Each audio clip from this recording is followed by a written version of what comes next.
On this week's episode of the Warp World podcast, Jaku is doing Japan. So instead, we host with LaserBelch. You are now listening to the Warp World podcast. Boom shakalaka. Welcome, everybody, to the Warp World podcast, episode 137. Flawless entry into this episode right now. 10 out of 10. I'm Grant Pooh Bear. Joining me this week and every week is X-Water. What up? And you know, this week we wanted to change it up. We're switching the orange hair for an orange headband.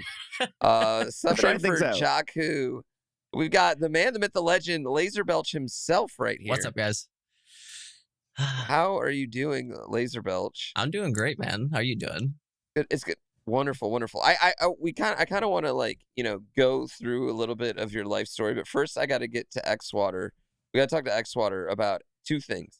One, the chin beard is getting strong, man. It's getting strong. You are getting caveman vibes right now. All right. I'm not sure if that's a good or bad thing, but I'm going to take it in stride. I will tell you that first day of spring, it's all going away. I'm getting my summer face back. Your summer face? Yeah. Okay. This is winter. That. Winter is like you got to have the winter fur, but you need you need to have it nice and clean for when, you know, you can't be rollerblading with a beard. That's weird. Is there a reason you chose? I don't know if we ever talked about the reason you chose to go no stash with it. Like no full beard, just the bottom. Mustache, like it gets itchy easily. It like pokes at my lips. It's uncomfortable. I just don't like it. Like it feels bad. Oh, okay. Yeah. All right. The second thing, X-Water, is you're at 998 Korok seeds at this point. What is it? There's 800. Yeah, there's 998. There's 2 left. 898. You're at 2 left after a rigorous 8 total hours spent from 897 getting to 898. I'm only worried about the rest of how long this will take. My goal is sub 200 hours. I'm at about 175 so far. I think I can make it.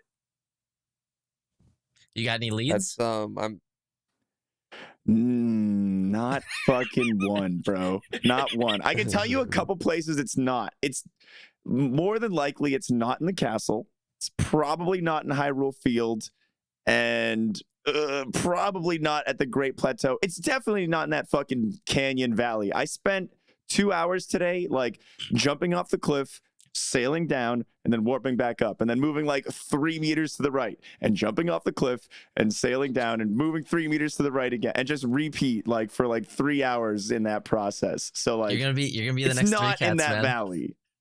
Yeah.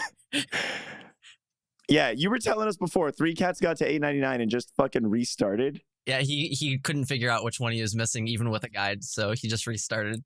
Even with a guide. Yep. Dude, there's no way restarting was faster than just comparing the segments of the map. Yeah, that seems like a drastic decision. You know, he's a drastic human being. It feels like the most likely person to make that decision. Yeah, that seems like a very drastic decision, honestly. Fucking A, that's hilarious. Yeah. Oh, that's super funny. Yeah. By this time next week, by the next podcast, I'll be done. I'll have my 900 seeds. I'll have my whatever that reward is for it. You think you're gonna be done? I don't know. I mean, maybe you'll be done. I have no choice but to be confident. I don't know, man. This is gonna be your Doshi bag Grandpa World 1. Yeah. Yeah, it feels like it so far. What did he spent 2,000 hours playing? 1,177. Bro. 1,177 hours playing 26 exits? I don't think 25. I have. There aren't too many games I have 1,000 hours logged in. There's not a lot of games. What name the games you guys have 1,000+ hours in? You think even estimate? Well, Warcraft SMW 3, at this point. Dota, sure. League. SMW, yeah, I would have SMW. And Guitar Hero, both Mario Makers. Halo 2. Guitar Hero. Yeah. Guitar Hero. Yeah. Oh, Fast Fingers. You and Fast Beast were Finger both. Laser. Yeah, I was gonna say you guys all get down to Guitar Hero at MMC. We definitely late do. night, Yeah. too. It's fucking It's Yeah. annoying as shit. No one like Cliffy though. Cliffy gets down on it, cranks it up to 11 at 4 I in the morning. know. It drives me crazy. I'm like, guys, I'm trying to go to sleep, and it's just like click, click, click, click, click, click, click, click, click, click. You know what I mean? Like, The funniest thing was, dude, I went to Cliffy's house like sometime in Chicago, or in October when I went to Chicago. I went to Cliffy's house during that trip, and we did a stream together. And it's like 3, 4 in the morning, and he's like, "All right, chat. So we're done playing Mario Maker. We're gonna try this level again some other time. Time for like Guitar Hero." I'm like, "Dude, it's like 4, and you got a kid upstairs." And he's like, "Nah, it's cool, dude. He's fine. He sleeps through anything." And we're like sitting here. He like turns up the speakers and wail on it. No one woke up or anything, so everything was fine. But I was just sitting there like anxious the whole time, like, man, are we like pissing off the neighbors? Like, what's going on? Cliffy had the worst idea I've ever heard the other day. Okay, so first off, I live in southern Wisconsin. I'm only like 3.5, 4 hours away from Cliffy, I'm pretty sure. So within driving distance for sure. But he was like, LaserBelch, you're close enough that you should come over sometime. We're going to make One Mind Dark Souls, and you and me, we're going to beat it. I was like, no. that actually sounds fun. That sounds fun as shit, honestly. It sounds like it would be a disaster.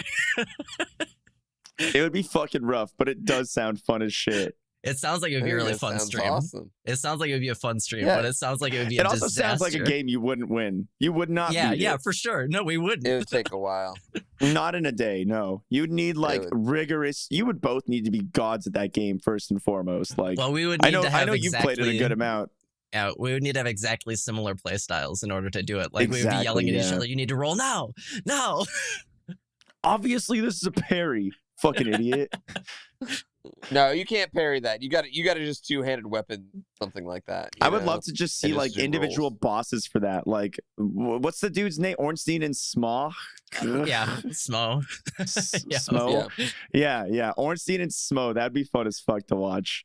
Because that's like, dude, when I was watching Mitch's blind playthrough and watching him play those guys, like, dude, Mitch is like one of the least salty on average people when I like tune in every once in a while kind of thing. And to see him in Ornstein was like, oh, dude, he was getting tilted. It was funny. I think my favorite thing was I probably watched him for like 5 hours go up and down Blighttown. He'd go up Blighttown, down, and then back up the other way. And just kept going up and down. There's nowhere else for him to go. He had gone everywhere else. Like, you know what I mean? And he was just going down and up. Down and up, like it was a fucking half pipe or something. But I mean, obviously, if you've ever been in that area, he couldn't find the nice chest that's around there. And I'm gonna not spoil anything for chat or anyone else out there. Don't spoil this 11-year-old game. Well, to his credit, he found everything on his own. Everything. I was so impressed. He found the DLC and everything. Okay, I didn't find the DLC. I don't think I found the DLC either. I didn't find it on my own. I haven't found DLC. Yeah, I didn't find the DLC. And also like, I mean, I got really I feel like my first playthrough of Dark Souls is like one of the luckiest playthroughs ever. It only was like 30 hours, and I got a BKH.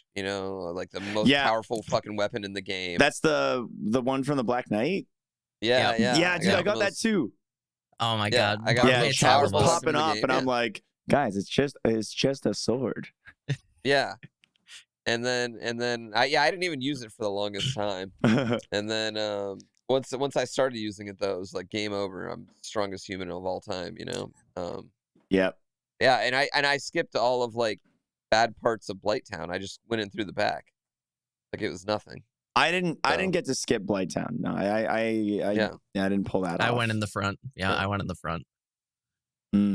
Right I didn't even know where the front was. Is there a boss in the front? Yeah. No? It's the big vagina dragon. Oh, the gaping dragon. Yeah.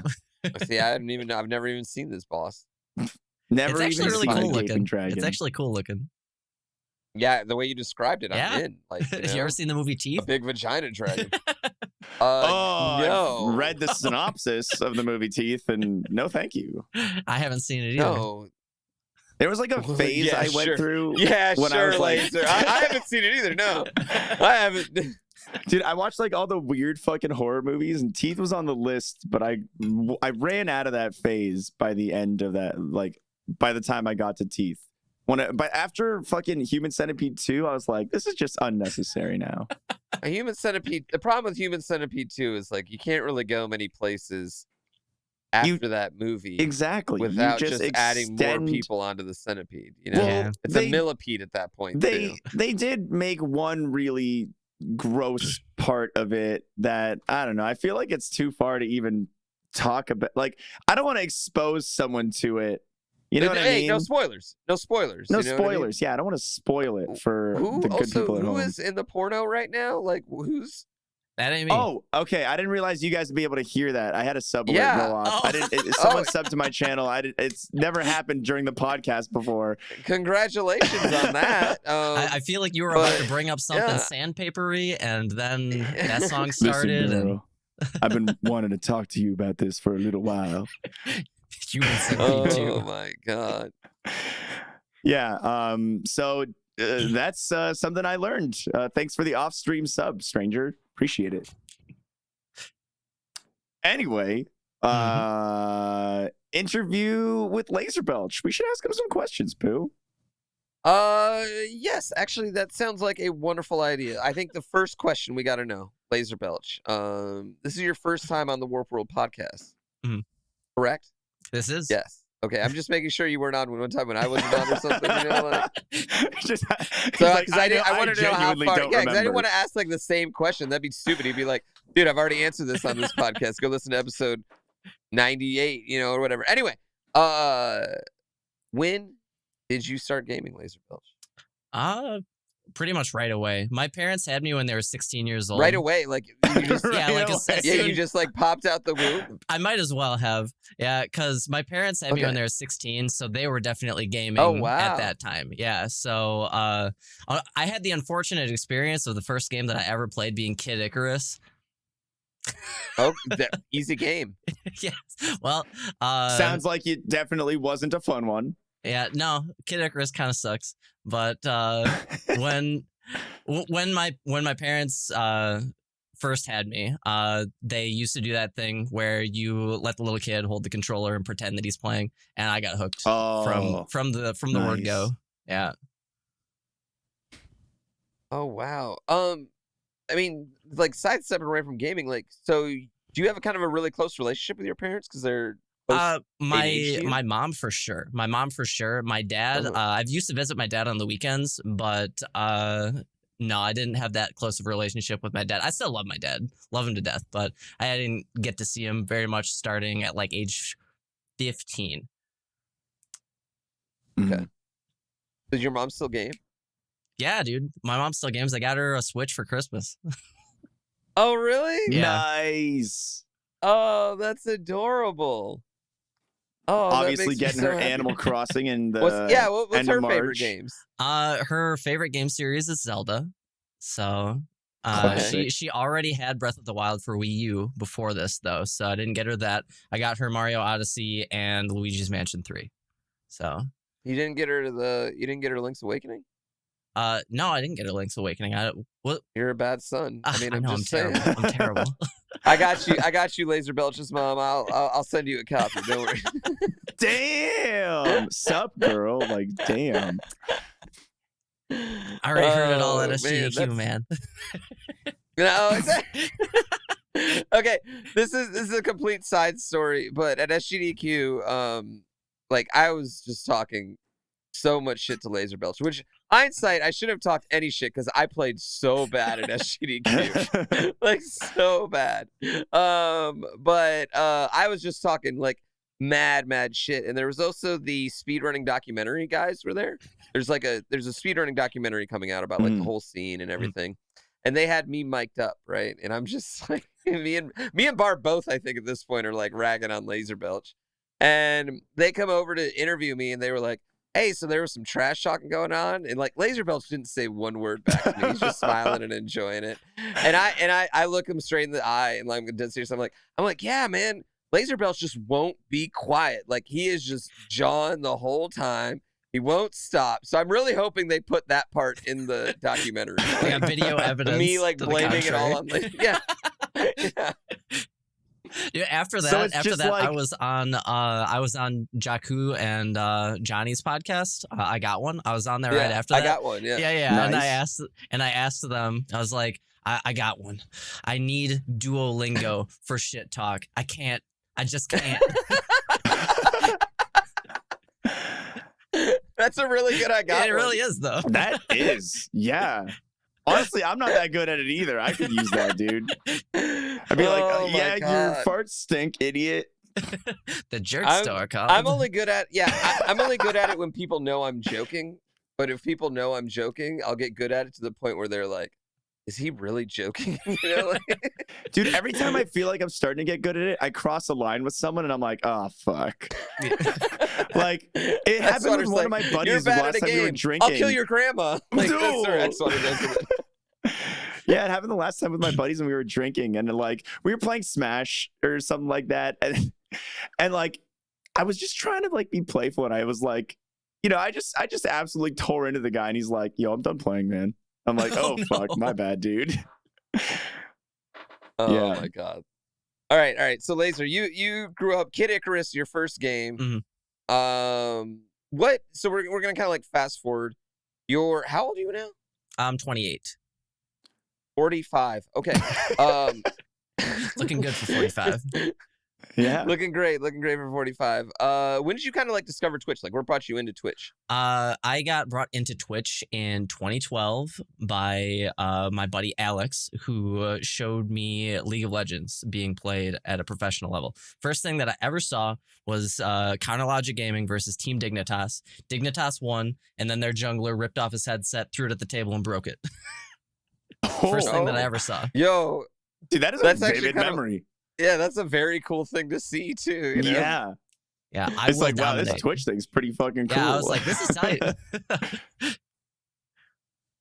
Did you know what League of Legends like? Did you know what League of Legends was? Yeah, League of Legends I had just barely recently gotten into because of JonTron, because he put out like 3 or 4 random videos of him talking over League of Legends on a separate YouTube channel. And then I followed him on Twitch and didn't really think anything of it. And then Alex showed me that, and then I started watching Twitch after that. And then I segued from that into GDQ in 2013. Okay. 2013 GDQ is actually the GDQ that was one of the ones that hooked me, you know? Yeah. That was a very good GDQ. Yeah. Okay, so you segue into GDQ. You're that's when you kind of like got interested in the speedrunning scene. Yeah, When for did you sure. start streaming on Twitch? Yeah. Okay, so the first, it's kind of a weird history. So I first started streaming on Twitch, like right at the beginning of 2017. I did it very not seriously for like a few months. It took you like 4 years. You were watching Twitch Yeah. consistently? Mhm. Okay. So you're watching Twitch for 4 years before you start streaming. Yeah, for sure. So I did my first stream setup. I didn't know how to capture game audio at all. I captured my game audio by cranking my TV and having it go through my Blue Yeti microphone. I did that Nice. for like 4 months, and then quit. And then I started playing Kaizo in September, and then I quit that too. And then I came back to Twitch in March of 2018, and then I cruised from there. So I like to say that I started March 31st of 2018 because then it doesn't make it sound like I quit, but I totally quit. Oh man, that's kind of wild. So first of all, what took you like so long before you even decided like I'm gonna do my own stream? Well, first off, I was in college and I couldn't afford it. Okay. I was in college up That's until fair. Yeah. So I was in college up until 2014, and then I was unemployed for a little while, and then I started working in a rotational molding factory, third shift, and toward the end of me working there, I was able to afford my first stream setup. So Gotcha. Yeah, capturing game audio was a pain in the ass at the start, dude. I remember how fucking I couldn't hard figure it was out, back man. then. Dude, audio sucks it now. took so long. It's still tricky, dude. Audio sucks now. Yeah. I used to I have struggle with Laser audio. Boomer, my emote that was like symbolizing me being horrendous with technology. I'm still bad. I'm still awful. Yeah, you're saying you're on a fucking 700 millisecond delay with us. Yeah, right. Yeah, dude. Okay. Two things about LaserBelch that I know is like right now is that his setup is going through some sort of weird thing that I've never heard of, like Adobe Audition. What is it? Audition.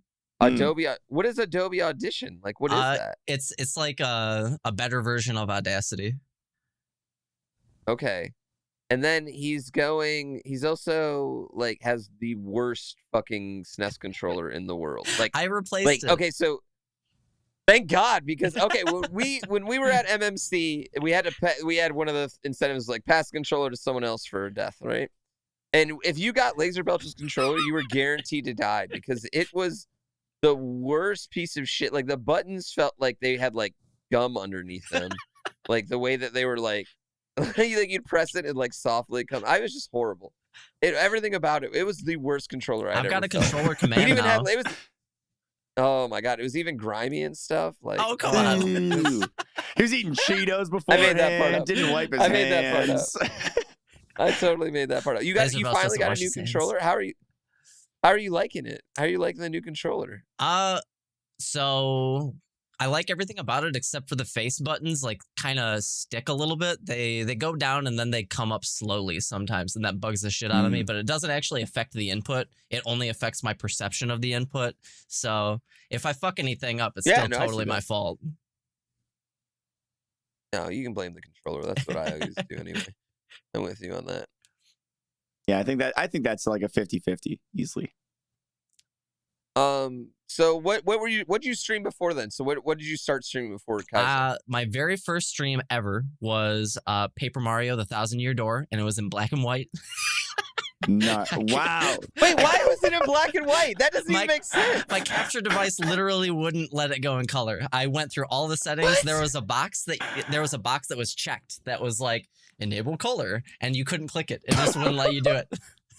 So this 1,000-Year Door is black and white. And you're a bringing bunch the of LA people, Noir vibes. Yeah, a bunch of people showed up for that stream, and they were like, "Hey, the only reason I'm here is because it's black and white." Interesting enough gimmick on accident, I guess. Yeah, right. Oh my God. But Man, after that's that, funny. I did speedruns of Donkey Kong Country 2. So those were the first two things that I streamed. Yeah, I feel like I caught you recently, like re-practicing those, like sometime in the last couple months. The only people that are going to hear this are people who listen to the podcast. So I've got a 24-hour stream coming up at the end of the month, and I'm going to do cream % of Donkey Kong Country 2.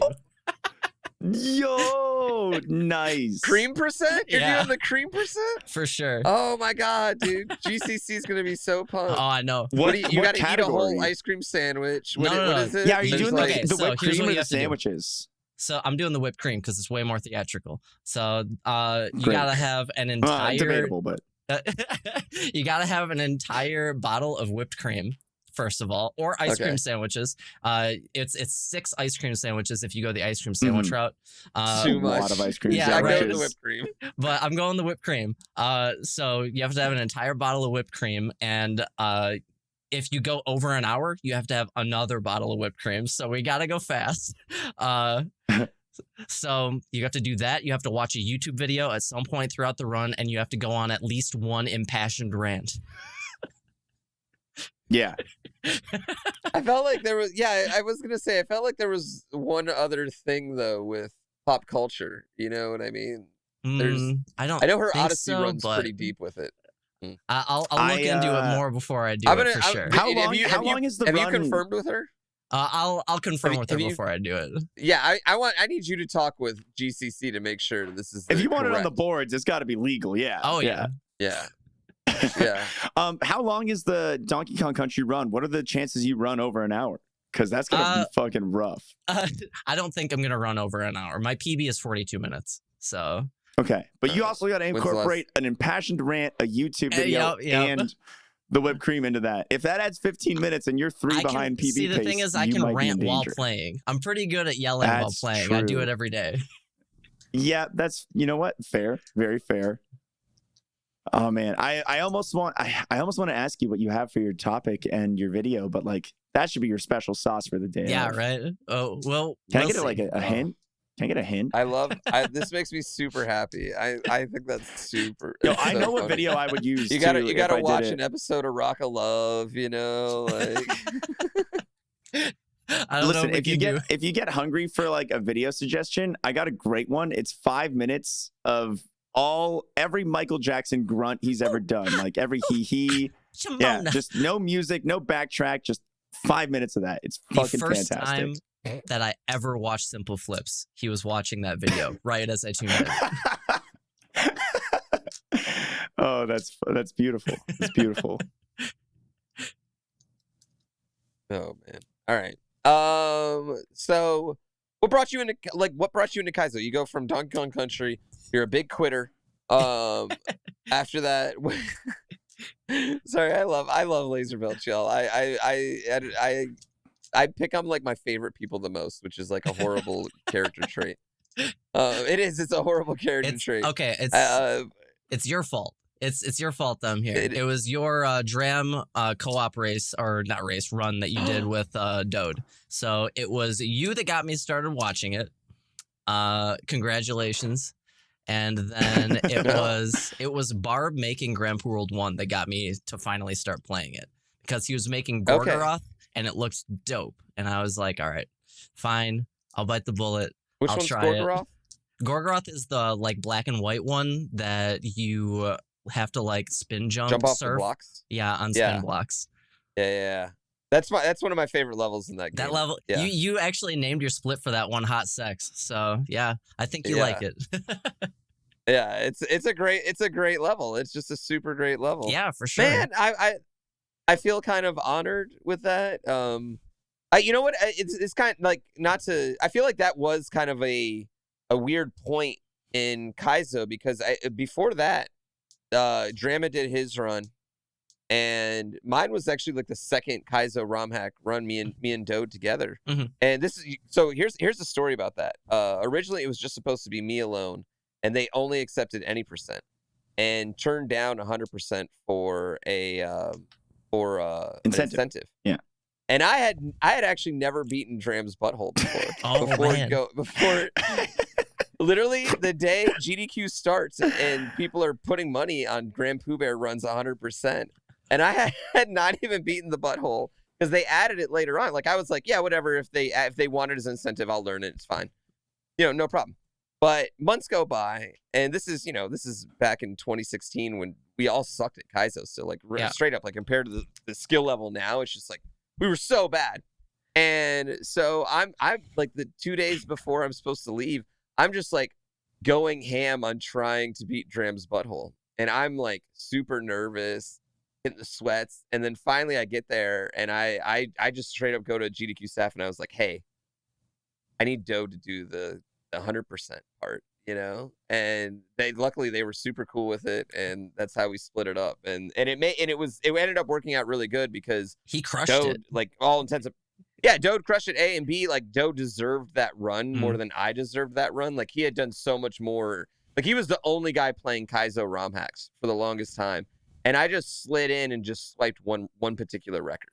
Like, that's all I did, you know what I mean? I just slid in and swiped one particular record. He had the record in literally every other Kaizo ROM hack at that point, and except for that one. And the worst part is, I got the record the day before the games list came out. Oh my god. He had the record before that. Yeah. So I got the record the day before the games list came out. He got the record like 2 hours after the games list came out by like 2 minutes. Like, just crushed my time. So it ended up working out really, really good. But that I felt like that was a turning point in Kaizo, where I felt like people, and this it goes about how bad of a gamer they think I am, but people were like, oh shit, I can play this, you know what I mean? Like, whereas before it was like, oh my god, Dram's playing it, you know what I mean? But then it was like, oh, Grand Pooh Bear's playing it. He's garbage. Like anybody can play this shit. If he can do it. No, see, the thing is, I saw you do it, and I was like, that game looks too fucking hard. I'm not going to play that, but I will watch the shit out of it. So I did start watching a whole bunch after that. Oh, man. Yeah, it goes like one of those two ways. It's either you look at it and you're like, the streamer makes it look easy, or you look at it and you're like, wow, that guy's way too fucking good. Yeah, I think that's generally how it goes. Yeah. That's what's great about Kaizo too. Is like when people haven't seen it and like everybody knows Mario, like it looks flashy. You know, For sure. It looks really cool. Yeah. Mm-hmm. Yeah. So you start streaming Kaizo. What was your first Kaizo game? Dram. It was Dram? yeah. Dram I mean, there wasn't exactly that much available at the time. Yeah. You could play Kaizo 1, 2, 3, Kurosu, Dram 2. Right when I started, Learn to Kaizo wasn't even out, so those were like your options. Yeah, Dram's the one. That, Yeah, Dram. It's kind of funny now because like, and it's only been a couple years, but like we have Wiki Worlds and Learn to Kaizo and Kaizo Kindergarten. Just so many like good learning tools. Absolutely, which I think have really helped expand the community for sure. Too, obviously, you know what I mean. But yeah, like Dram was my first Kaizo ROM hack as well, and it kicked my fucking ass. Yeah, me too. Yeah. How was your first clear? How long did it take? I don't know total. I didn't keep track total. First off, I cheated. I looked at videos and stuff because I was stuck for like 8 hours at a time sometimes, and I was like, I don't know what the fuck to do anymore. Yeah. And I didn't even stream it. But House of Dram's Cat and Autoscroller Suck both kicked my ass so bad. Yeah. House of Dram's Cat was fucking rough, dude. Yeah. Yeah, that's a tough level. I mean, the fishing boo, when you first get used to him, which again, now it's kind of funny. He's so easy now. Like, you know, now I know everything he's going to do pretty much. But yeah, when you first start fucking with him, it's so hard. And it's man, it's so wild to think about how far the community's come. Absolutely. So you play through Dram, you start streaming when Grand Pooh World 1 comes out then? Yeah, so I pretty much stopped streaming altogether. And then when Grand Pooh World 1 came out, I started streaming again. And on my second day streaming, Barb raided me. So that really like spurred me to try and continue. But I also had like really bad internet issues at the time too, to the point where my stream was like worse than a pre-good internet Just Cook stream. So it was like dropping 60% frames. And it was literally unwatchable. There was nothing I could do about it either, because you'd have an internet technician out to the house and they'd be like, yeah, it looks like it's all good, and then they'd leave and it'd still be all fucked up. Oh man, dude, there's nothing worse than internet issues when you're fucking streaming. Yeah. It literally drives you crazy because you can't do anything. You can call the internet company and then get dicked around for an hour and they'll be like, "Ooh, and you know it's not going to get better." Exactly. I think that's the worst part, is you know it's literally not going to get better no matter what you do. Yeah. No matter if it's a regular evening or the biggest night of your career, it could be anything. They'll send motherfuckers out 100 times and they won't do shit. You know? Yeah. Hey, it looks like your Ethernet cord's a little loose here. Have you tried tightening it? It's like, yo, go fuck yourself and like check the signal strength on these cables, you bitch. I flipped a switch by the node, so you should be getting more direct access. Yeah, well, there's some noise on the line around these hours, so these tests are inaccurate. It's really busy in this neighborhood around 5 o'clock till 4:59 the next afternoon. Yeah, fucking blessed to be on fiber now, dude. Love that. Oh my god, dude! I physically moved towns because of my internet. I get it, Yeah. I moved states. I moved states away, So, I totally understand the plight of internet issues. Yeah, man, it fucking sucks. Like it's one of the hardest things about being a streamer is just like getting internet you can trust. Are you still dealing with any sort of like relevant and frequent internet issues, Laser? Or is it mostly fixed? I had like 2 weeks where it was really bad, very recently. And Since then, it's been pretty good, but every once in a while, it'll just drop altogether, which really, really sucks, but it doesn't last. So the stream just like blanks out on me, and then it'll start back up, and then I won't experience any more issues after that. But like, it's still, it feels like it's held together by, it feels like it's held together by Elmer's glue and silly string or something like that. I don't like it. That's how everyone's stream feels to that. Yeah. Held together by fucking just any one sudden movement by a stranger could just ruin everything. Paper mache. House of Cards, dude. Yeah. So you're playing Grand Poo World 1, and you just played that for a long time, correct? I did for a while, yeah, but most of it was off stream, so you didn't even like see the grind for the most part. So I just practiced the crap out of it, and then I came back on March 31st in 2018 and got the record in 8 days. So, woo. Okay, you got the okay. So that's really fucking wild. Yeah, it was. Yeah. So what happened? Like the day. So you were like streaming. Barb raids you. Mm-hmm. You get I'm assuming like a good amount of people, like they're like, holy shit, you're good at this game, and then you kind of not at first, no, kept that momentum, or like no. So the first time that Barb raided me, so I was not ready to play Grand Poo World 1 right when I started. So this is my second day streaming Kaizo, and he raided me while I was on Blue Beach. So that was a level that it was actually beatable for me. And then I got to Aokigahara, and everyone was like, this guy sucks, and they dipped. Because I was on that level for like 4 hours just the first half. So yeah, that was hard. Oh, that level was hard, man. I think I spent 2 hours on the first half of that level. Again, we all sucked back then. Yeah. Okay, so when you got the record, well, first of all, what was your first record time? First record time, so Dode had the record at 59:02, and then I beat it by less than a minute, so I had a 58, and then after that, yeah. Okay, so and this is actually funny because I was actually going for Dode's record. I was gonna break it. I really wanted to beat it. I wanted to have Grand Poo World 1 record, and then LaserBelch. I rated LaserBelch, and he pumped out a 47 out of nowhere. A 47, sorry. Just like this ungodly, amazing run. And I was like, nope, I'm done. Like, I was like, this is such a perfect moment, perfect run. I was like, nope, done. I've never played the game ever since. I mean, I played it like once or twice, but like, I stopped speedrunning it after that day. Because it was just like this like cool, amazing moment where we like popped in there. He's got 1,000 people in there watching him, you know, and all of a sudden he just pops out this like god tier run. That changed everything for me. Like overnight, that changed everything. Okay. My stream went from a 3 concurrent viewer stream to a 40 concurrent viewer stream, like that.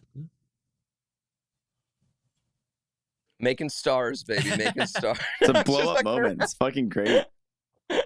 It was one of my favorite raids I've ever been a part of. One, because I had only found out who LaserBelch was like 2 days before, because I kept talking like, Dode's the only guy that's got this, you know, Dode's the only one that's even close. It's just Dode. You know, all I gotta do is beat Dode. And then like someone was like, no, there's this guy LaserBelch. And I was like, who's LaserBelch? And he was like, I'm LaserBelch. Like in chat. Pops in, chest all flexed. I'm LaserBelch. I just had no idea, you know what I mean? Like, that was actually a meme for me, because just like I was constantly watching, and you would say that shit, and I'd be like, no. Yeah, so people finally tell me about him, and so I got done, and I think I had got like a 101 that day or something. I got a pretty good time. And I was excited. You know, I was like, oh yeah, I'm gonna crack this. I didn't even know he had the record at the time. And then he pumps out this like just god tier clutch level run of amazingness. And I'll never forget that. Like, I'll never forget watching that run. Like, neither will I. rooting hard. Yeah, I was just rooting super hard. So yeah, like, I mean, talk about that. Like, talk about how you took advantage of a raid opportunity and how you like expanded upon that, you know? So I feel like my streaming personality hasn't changed that much since I started. So I feel like I already kind of had the groundwork, and I think that was because I watched for such a long time before I started. Like, I understood what good streamer practices were and stuff in order to keep chat engaged. So I think that I already kind of understood that to some degree. But when you rated, it was lucky, first of all, because I didn't stop talking. So I should have died many times, but I literally did the last like 7 exits in a row without dying, which was unheard of at the time. So it was basically just me being myself and also being like unbearably lucky. In the fucking zone. Yeah. Yeah, in the fucking zone, dude. You were in the zone. Having one of those moments, you know? Yeah. So at the end of the day, there's so much luck involved with Twitch if you become like any kind of like successful and able to do this as a career. And I think that that's like my number one example. It's just like this moment. Without this moment, I don't know if I would be here right now. I don't know. So, I mean, you say that, but I also want to point out that you were lucky because you put in work and were skilled. Does that make sense? Like, yeah, you got that raid. It was part of the equation, raid, but it wasn't the whole equation. Exactly. Like for me, I was aware to raid you because you had the world record. Does that make sense? Yeah, that makes sense. I mean? So without you putting in that work, granted, it's lucky that was the run. Yeah. You know what I mean? I could have gone one more run and we would have missed it. You know what I mean? There's a ton of factors that could have gone into that. Yes, but the reason you were even able to be put in that position is you were putting in work with the community, with the Kaizo community. You were putting in work with your game. You know what I mean? And I think that's the part that people like miss when we talk about luck on Twitch. Because you do. I really do believe you have to be lucky now. You have to get a raid and take advantage of it, or know someone, or hit the game lottery, or all three, you know? For sure. It's very rare for someone to just like turn on a random fucking game and blow up. It just doesn't happen anymore. And I think that's something that you should like always, not like, people always need to remember, like, especially like people out there listening right now, if you're thinking about like, oh man, I just need to get lucky and get a raid. Well, you need to kind of put yourself in a position within the community however you can, by participating or, you know, getting good or innovating, you know what I mean, to give you those opportunities. And you got to be able to do something with them too. Like, you get the raid, then what? Yeah, 100%. Yeah. Get the raid, then what? I see that all the time. Yeah. You know, the biggest mistake I see when people get raids, they sit there and thank every follower. I'm always like, fuck, do not do that. Play. Let's talk. Let's do it. Turn off your follower alerts, you know, and let's just have fun. Which I understand why people have follow alerts, especially in a young, you know, when their channel's young, because you want that feeling, and B, you want to appreciate everyone who's there because it's new. But you have to, like, when you get a raid, you got to like, that's your like 5 minutes opportunity. You got like 5 minutes, maybe. Yeah, you got to make a really good first impression right as they come in. Yeah.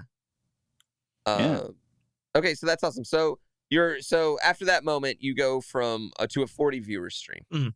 Yeah, how did you keep that momentum going? Like, with playing Grand Prix World 1 and then going to other Kaizo games, you know what I mean? What was did you like have a game plan, or were you just like, yeah, I kind of did keep doing this? So, okay. Wait, actually, before we go to this, the orange headband. Were you always wearing the orange headband? No, I wasn't always wearing the orange headband. I don't know. I don't remember exactly when I started wearing it, honestly. It was just kind of something that was sitting around all the time. So basically, the orange headband, I got it from doing a Tough Mudder. I got tricked into doing the Tough Mudder. I didn't want to do this shit. This shit sucked.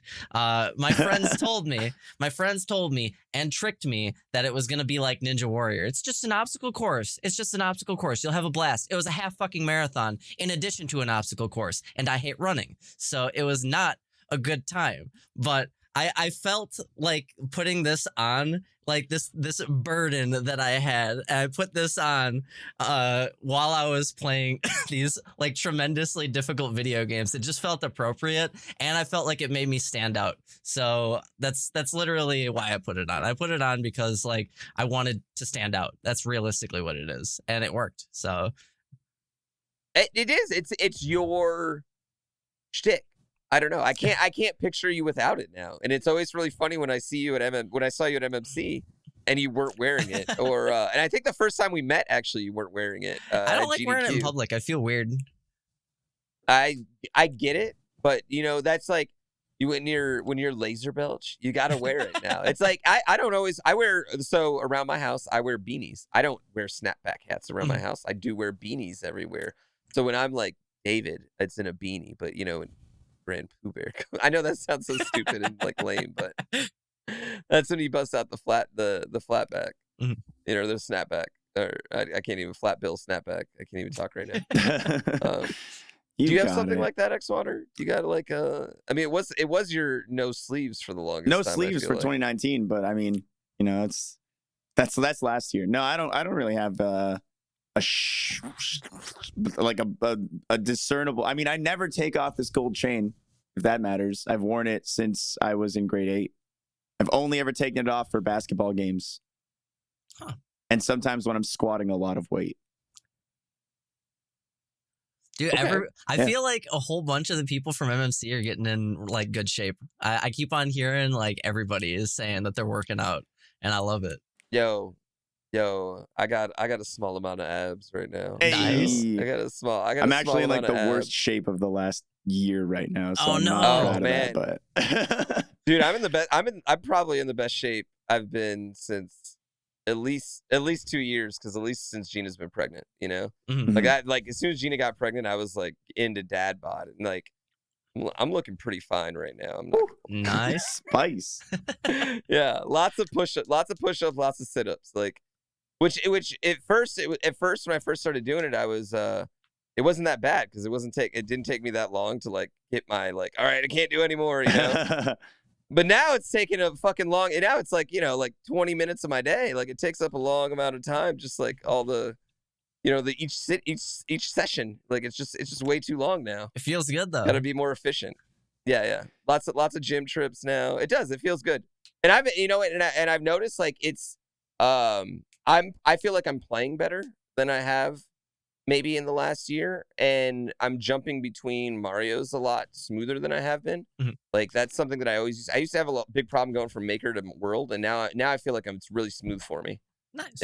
Yeah, I totally agree. When I'm like lifting is when I'm also the best at gaming, because I feel like it just like ups your like adrenaline and reflexes and everything. Absolutely. Yeah, you feel good. Yeah. Laser, what's your squat PR? The most that I've ever squatted is 390. Ooh, Whoa. That's a fucking lot. Damn, that's sexy. I want to get up to 4 plates, man. The most I have ever benched is 270 for a pause. Damn. What do you mean for a pause? I mean, powerlifting rules state that you cannot bounce it off of your chest or have momentum. So you need to pause it. Okay. And then somebody tells you to press it. So. Gotcha. Yeah. Because I call my brother out on that shit all the time. He's like, yeah, man, I'm going to crush like 8 of these. And I'm like, dude, you're fucking playing trampoline right now with that bar, dude. He puts his whole body into it, man. He like, dude, I'd be stoked to do 100. That's next. I'm excited. I can't wait to work out with you guys at MMC. You know. Oh, dude, Meta Mario calendar. We can all do push-ups. Oh, yeah, Meta Mario calendar this year is gonna be fucking hot. That's all I'm saying. All nude this year. You know, tastefully done, but all nude. Oh, man. Yeah. It's time it's being sold on OnlyFans instead of OnlyFans calendar. I was gonna say the OnlyFans calendar. Oh my god. Somebody made me an OnlyFans account without my permission, and they used all of my assets and stuff. It felt really weird. That is really weird. It was weird. It was so weird. That's not cool. It wasn't. I had to get it taken down. Taking your business from you. That's you know what's fun. Okay, I probably shouldn't tell this story, but someone went on and used my business email and signed up for like 95 different dating websites, like all the really specialty ones too, like Farmers Only, Christian Mingle, the one for what's the Jewish one? Don't know. One for every race, every single race. Holy crap. Yeah, it was annoying hitting unsubscribe and explaining, like emailing back like, this is not me. Yeah, it was an annoying day. So yeah, I get that. I think the thing is though, that's just them crying out for you to start your own OnlyFans. You know? Okay. Yeah. The gray sweatpants. I'm way ahead of you. That's what I'm wearing. Some abs. Yeah, some abs, like with the headband, you know what I mean? Like maybe behind the back, nothing but the headband. That's what the girls are looking for out there. Man, you've thought about this already, haven't you, Pooh? Dude, I'm Meta Mario Maker. I'm dead serious when I say we're going all nude this year for Meta Mario Maker account. I am so dead serious about that. You know, tasteful nudes, tastefully done, but definitely all nude. That'll be like this stretch goal. That's like $500,000. I'm bringing like a fireman helmet. Yeah, I'm putting a Wii U in front of my junk. That's what I'm gonna do. I guess I could just do a Switch at this point, you know. Guitar Hero controller. Yeah, it's a vertical switch in front of my junk, you know. Yeah. I'm sure definitely you gotta do that pose like where you're like bent down so they can't see your shit, you know what I mean? Like some stuff. Oh man. All right, so your viewership grows. Tell us about like some of the turning points like for you as that was happening, you know. So I would say, okay, right after I got the Grand Prix world record, I was like, all right, I'm not improving that shit. That's like a 1 in a million run for me. I couldn't even fathom, because I PB'd by 11 minutes. I was just that came out of nowhere. I was like, I don't know how to beat this run, so we're moving on to something else. So I had already, and no one to this day has come within 11 minutes of you. No. You know what I mean? Yeah. Hank Sinatra is second place now, and he's got a 56. So yeah. That's it is wild, 11 minutes. Yeah. So let's see. I did the Kaizo 1, 2, and 3 trilogy after that. And I called it the Road to Kaizo 3. And I thought that was really funny because like I saw other people after me doing that. And I was like, oh my God, I'm a trendsetter. What? Because that shouldn't have been the case. But so I did that. And I don't think that there was like another big significant event until my first 24-hour stream. And then that was like the thing that changed everything for me and eventually made it so I could go full time. So.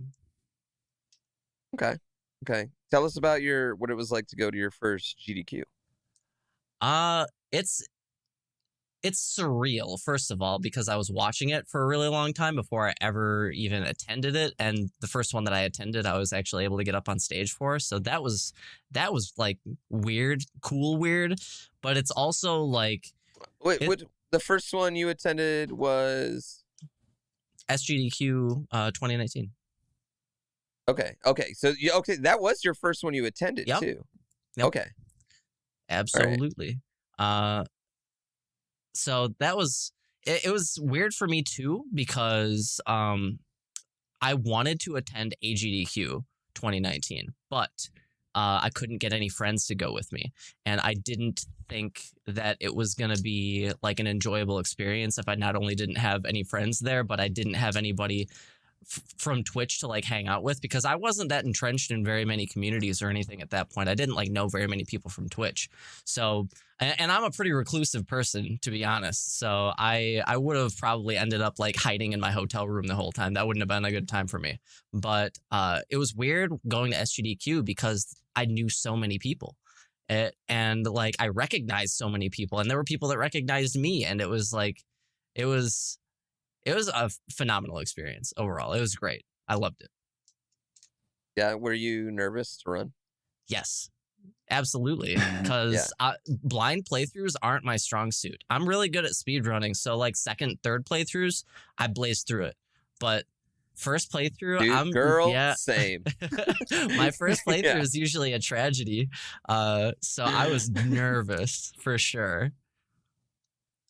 Yeah. Don't, you know what? Here's the wonderful part though. Like me and Tofu both played so fucking bad in that race that we made everybody else look really good. And thank God we had Barb is like, I gotta give Barb credit. Him and Carl both like, and I think it's because they have a certain amount of like don't give a fuckness at all. Maybe. They're two of the least self-conscious people I think I've ever met, and they both like. They play above their level on the stage. And that's not to say that they're not both great players, but they exceed their normal skill level and GDQ in my experience when I've played with them. Yeah. So it's always like really impressive to see, you know, with those two guys. And I mean, Barb's 2 for 2 now on it, and Carl's like 45 for 45. Like no joke. Like Carl, man, my first GDQ, Carl won like 4 races. Like that's not even a joke. Like he won. Yeah, he won the race. It was me, Panga, Mitch. Like that was my first GDQ run, and me and Mitch got a DNF, which sucked. And I thought I was never gonna get to come back ever. And then he won like 2 credit warp races. It was insane. Yeah, it was like ridiculous. He's Clutch Sagan. I've said it many times, and Barb's the same way. He just like comes out and crushes it. He also practices his ass off. Like that's something else. Like Barb is in the practice room. Like I was my first 3 GDQ runs. I used to like just be a practice room junkie, and now I'm like fucking I party, dude. I do. I'm not even gonna lie. I'm not even gonna front. Like I go out, I drink, I have fun, I stay up, I like go. Especially now that I got the baby, I have a great ass time. Like you know what I mean. I'm treating it like my vacation. See, that's why people were able to dunk on me at GDQ the entire time, because I was the only lunar magician in the practice room, and I was there all the time. Nobody could find anybody else to shit talk them. They were just like, "Well, LaserBelch is here, so loser magicians, am I right?" Yeah, that's pretty much what we had to do. That is what happened. The rest of his team did not practice, and you know, and I'm not gonna. Well, here's the thing, Panga, you can't like. I've done enough shit with Panga now. I don't even try to get him anywhere. Like, you know what I mean? He'll be where he needs to be the exact minute he needs to be there, and that's it. He like, you know what I mean? So I don't even try to fuck with him. And like Glitchcat's like he's kind of doing some cool shit all the time. Just Cook had a lady at that one. Yeah. So, I mean, it was just, it was, you were the only one. You did catch a lot of shit, I feel like, at that one, which is funny. I handled it with grace. You did. You handled it very well. But was it like surreal for you? Like, I know for my first one, like, I was so enamored with like getting to play with Mitch. Yeah. So. And like, seeing people that I recognized from just like streams that I've been watching for forever, like all over the place, was wild. Like there's Cheese 05 playing drums in the hallway. There's Author Blues, and he's 10 times taller than I thought he was gonna be. And like, it's very weird for sure. In a good way, in a really good way. And like the day that I met you, I got to race you, Barb, and Tofu at Grand Prix World 2, and I did okay. That was a lot of fun. He's being humble. He's being humble because he stomped us into the ground. Yeah, no, it was a ton of fun. Yeah, it was. I feel the same way. Meeting you was like really fun. It was a cool moment for us. I remember we were talking about it like leading up to that. Me and Barb, and just how excited we were to meet you. So that was a really good time. And then eventually, you know, just dunk on you with shit talking the whole week. Yeah. The whole week. All right. So what led to you going full time? Like what ultimately was that decision for you? Because pretty famously, if anyone watched your stream, you were kind of like a big part of your stream was how you had to get off for work in the middle of your runs all the time. So I worked at John Deere prior to streaming full time, and John Deere is notoriously turbulent. as far as stable jobs go, because they will come up with updated production schedules, and they'll realize that they don't need entire shifts of people, and that's what happened to me. So I was kind of on the uptick already, to the point that I had a plan to quit John Deere, but the plan wasn't to quit until January of this year. And then as soon as I got home from MMC, I went back into work, and my coworkers went, "Oh, hey, we thought that you quit. By the way, we're getting canned on Thursday." And I was like, "Oh, oh shit." So I had to figure out what to do after that, and I decided, because they offered me a job. They said, "You can work first shift over at this other plant," and I went, "Well, that would destroy my Twitch prospects, and this opportunity is never going to come knocking again." So I just took the dive, and I'm so glad that I did. Yeah, I put it all on the table. At the beginning of last year, I was just doing all my financials before. At the beginning of last year, I was making $800 a month, maybe, doing this. So I shouldn't be able to do this full time, and I'm so unbelievably grateful that I'm where I am now. It's fucking awesome, man. Yeah. I think that's how every full-time streamer feels too. It's like, it's just fucking great. Oh yeah. It's just so cool to be able to do.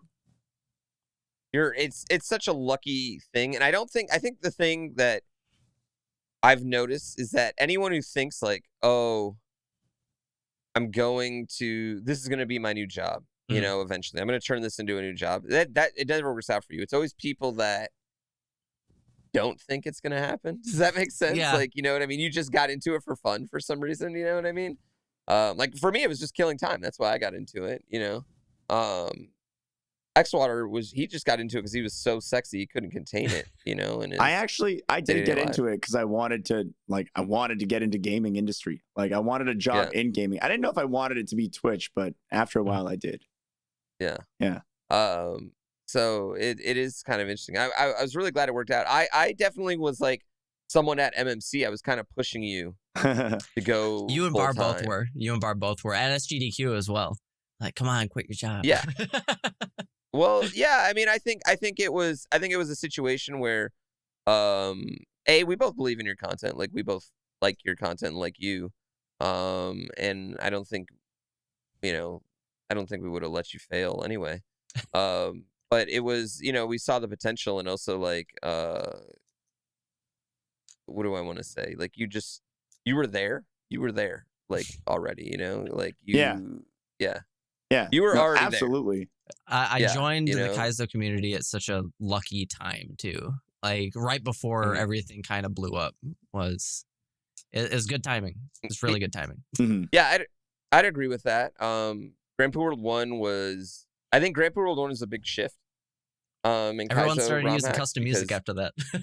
Custom music, that was the thing. Custom music after that, and there was like, and then like a ton of ROM hacks just came out in, you know, between 2018 and 2019. Literally up until Mario Maker 2 was announced, it was just like this awesome ROM hack renaissance, and a lot of people did really well in it. So it's been cool to watch. It's been cool to watch your rise, man. It's been fun to be a small part of it, and fun to do events and races with you. Hell yeah. And an honor for me, you know what I mean? It's really, really cool. You know, you play a game named after me, so I like that. Have you heard that Mini Mawile, the guy who made Lord Pickle World, is working on a LaserBelch hack? And I really hope that the rumors are false, because I heard that he's gonna call it Lasers Liddy Levels, and I want to die every time I hear that. First of all, with all due respect, I totally agree that you probably deserve a ROM hack named after you at this point. I don't know if I want one. I really want him to finish that Celeste hack really badly. So if you're listening to this for some reason, finish the Celeste hack first, then move on to normal boring. That Celeste hack needs to live, dude. Have you played that demo? I've not played the demo. I don't like playing demos. I just want to play the full release. Oh, dude, play that demo because half of it's like you're fine. You're fine. You're not gonna miss anything. Trust me. All right. The demo is so good. It like the first level in the demo. There's probably only like really like 3 or 4 like complete levels, but like everything is so good and so smooth. It is the coolest fucking thing I've ever done. Like that and the Things demo are both totally worth playing, and I don't think you're gonna miss a lot. All right. In my opinion, it's good. Top-notch content. It's only like an hour too. Like, you know what I mean? It's like, it's really, really great. I strongly suggest playing it. So, Minnie, please don't make anything besides that until... I think that he's got that as his number 1 priority. I hope to God, because I want to play that like yesterday. Mm-hmm. All right, should we talk about gaming news? We could probably get a little bit of it. Yeah. We got one big piat that I know Jaku would be down our throats if we didn't cover. Okay, let's cover that, and I want to cover I at least want to cover 2 things on here. All right, well, let's start with this one. It's a big announcement, actually, especially for anybody who's listening live. This tomorrow, Friday at 11 a.m. Eastern time, Wonderful 101 is going to be doing a stream. They recently, launched the Kickstarter. They're coming to PC, PS4, Switch.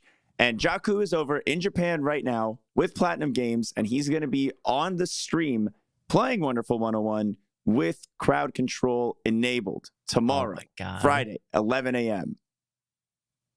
It's fucking wild. That's so cool. It is really cool. He's sitting there getting really blocked on Twitter by the whatever his name, Hideki, Japanese last name that I don't know. Should have wrote that one down. Xwater. Good, smooth Xwater. I was really hoping my co-host would come in and save me there, but it's cool. Fuck no. I don't got you on that one. No, absolutely worth checking out if you're watching this live. Worth checking the VOD if you're listening to this on the release. So definitely check it out. You can go to w101.warp.world for a link. It'll have the stream in that page as well as some information and everything. So again, w101.warp.world. I'm super excited about it. I'm really excited to see the effects live. I've only seen screenshots of some of them. Yeah. But the fact that it's cool. It's just cool that it exists. Yeah, now. right. The fact that we're working with Platinum Games. Yeah, it's really, really exciting that it exists. Lots of cool things are happening behind the scenes right now that we're just pumped about, but this is pretty dope. The one thing that's not exciting about this is Jaku is in Japan. Well, I guess it's exciting for him, but he's in Japan, but a lot of there's a lot of worry about traveling to Japan right now. You know? Oh yeah. A lot of worry about traveling anywhere. A lot of worry about traveling anywhere. Yeah, I actually had to cancel some things I was working. I had to cancel this Tuesday's speedrun sessions. Shame. Out of caution. Yeah, it's like one of those things where it's like the chances are low, but any chance, is probably when fate deals you a shitty hand, you gotta go with it. It's not worth it. Lucky enough that we got a good sponsor, you know what I mean? So but yeah, it's scary. You know what else is scary though? Discharging firearms. Oh my god. All right. Yeah. Discharging firearms. And you know one place you shouldn't discharge a firearm? I know. I can give you a lot of places. A lot of places you shouldn't discharge a firearm. 1 or 2. But I'm going to give you the number one, maybe not number one, okay? There's tons of places. One place you definitely want to not fucking do it at all is in your own home during your live stream. Yeah, I'd agree with that. So we got to go here. Twitch streamer. Sorry, I want to make sure I get his name right. Twitch streamer Carl Reamer pulled out a pistol. He was on stream. He was drinking a little bit, which he was drinking a little bit. I don't know how much a bit. He pulls out a gun, and we don't see who he was talking to or what he did before this or what spurred on this moment. But he pulls out a live pistol, loaded, a loaded pistol, and says, "Bitch, say I ain't got money," jokingly while holding the gun, because nothing makes you manlier than holding your handgun in your home in front of your computer. It's super manly, obviously. And he proceeds to fire it live on stream. Blast off, baby. Luckily, thank God, not at himself. No one was hurt. Thank God. He completely destroyed a sponsored can of G Fuel next to him. I have to, as someone who thinks that is an incredibly inferior product right there, I have to think that was on purpose. It's probably the best use of G Fuel I've seen. Definitely. But he got suspended on Twitch. I don't know what to say about this, right? So I'm going to just turn it over. LaserBelch, what are your thoughts on this whole situation? Well, right now I'm looking at the contents of his desk and I'm wondering what was all going on here, because in addition to a shaker cup and a G Fuel, multiple mouse, we got Coors Light, we got a shoe, we got a lamp that's turned over on its side. I don't know really what's going on here, but he accidentally fired at G Fuel. I wonder what it went through and impacted on the other side. I hope just the wall, but do you think the G Fuel had more or less lead after being shot?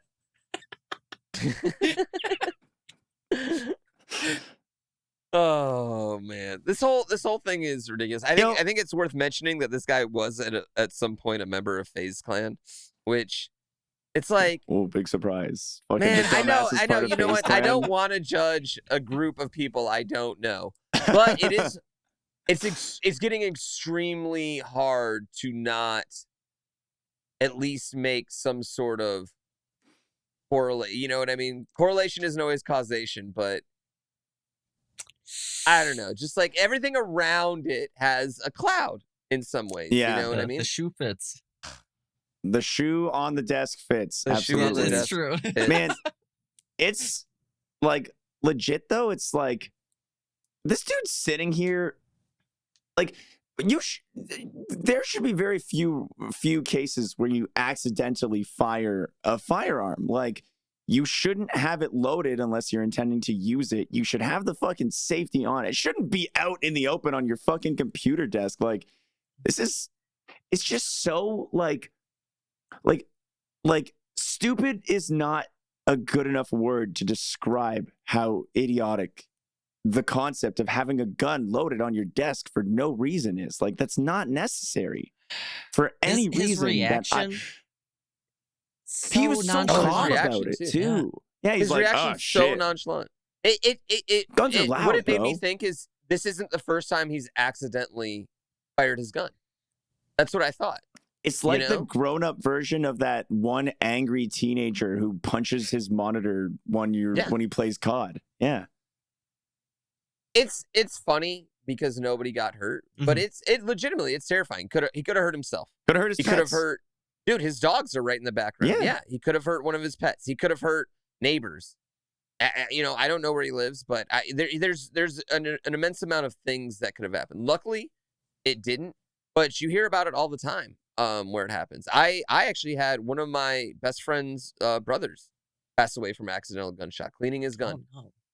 Happened to us on our junior night of our junior prom. It was, I'll never forget the whole night and the experience. Now everything changed when we found out, and we were very close to him. It's no joke. You know what I mean? It's no joke. Whenever someone like if you're someone who wants to argue about gun control on the internet, this video is going to be the shining example of like some people should not have guns, and there needs to be a way to show this.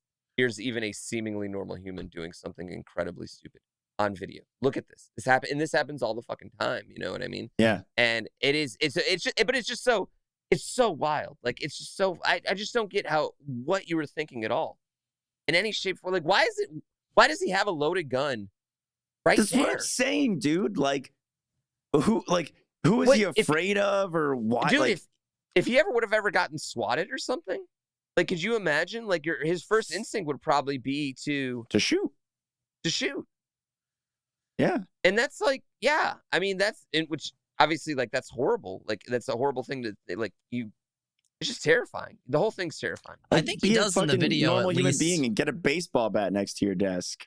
I think he does in the video at least say that he thought that he didn't have it loaded, but he is also streaming, so he could be trying to save face. So who knows? Who really knows? Well, yeah, he does. like He put out this apology video and everything, right? Where he like, oh, I'm sorry, I shouldn't have done it. Thought it wasn't loaded. I've had it for a while. It was a mistake.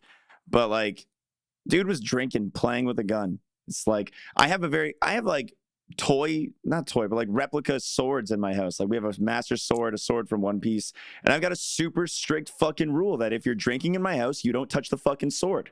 People like try to play with them when they're drunk, and I say put that sword back on the wall. If you're sober, you can touch it. That's the only fucking way you can touch it, because it's a weapon. Like it's a toy, but it's sharp. Like it can hurt you. Mm-hmm. It's a toy sword. It's not a fucking gun, dude. I like your no drinking, no sword rule, or Thank you. no sword rule. That's a very solid, responsible rule. I really like that. Yeah. Yeah. Someone in chat just put, "What, you ain't done a desk pop yet?" And I kind of laughed at that. Desk pop, A desk pop. At least we got a name for it now. Yeah. Local streamer commits the first desk pop this March. It's I think here's ultimately the bigger picture thing for this. We're going to live in a time where a streamer dies on stream somehow. Does that make sense? I feel like that's happened. They do something like that. What I don't think that it's happened. I don't have an example off the top of my head, but anyway, go on. The only one I can think of is the guy who did the 24-hour stream, but he left and never came back. I'm saying, like, if this guy points his gun 6 inches a different way, you know what I mean? He possibly sits, and that's going to have amazing ripple effects throughout the entire industry. I can only imagine too that if he was a FaZe Clan member, that he has a young audience. Well, he was a former FaZe Clan member. He was former FaZe Clan. He was actually part of an esports team named Soar. They dropped him. Yeah, they dropped him immediately. And so, yeah, I mean, he's, I don't know. I mean, like, to his defense, he's put out a video that says all the right things. Whether or not he, deserves a second chance is not for us to decide. Terrifying. But it is. It's funny, but it is also terrifying. It's definitely the most bizarre way I've ever seen somebody get suspended from Twitch. Right? Yeah. It is. Like 100%. Oh, yeah. I just can't even. I'm sure. But here's the thing. I'm sure it's happened before where people have garnished firearms on their stream. I'm sure it is. There's a lot of quote unquote tough guys out there. You know what I mean? I'm sure. I just never. I don't know. I've never got it. I feel like me being scared you're gonna kick my ass makes you a lot tougher than you having a gun. It's not a tough guy thing. I've never really got that, like the tough guy stance of it. You know what I mean? Yeah. I don't know. Like a tough guy can beat you up, but a not tough guy needs a gun.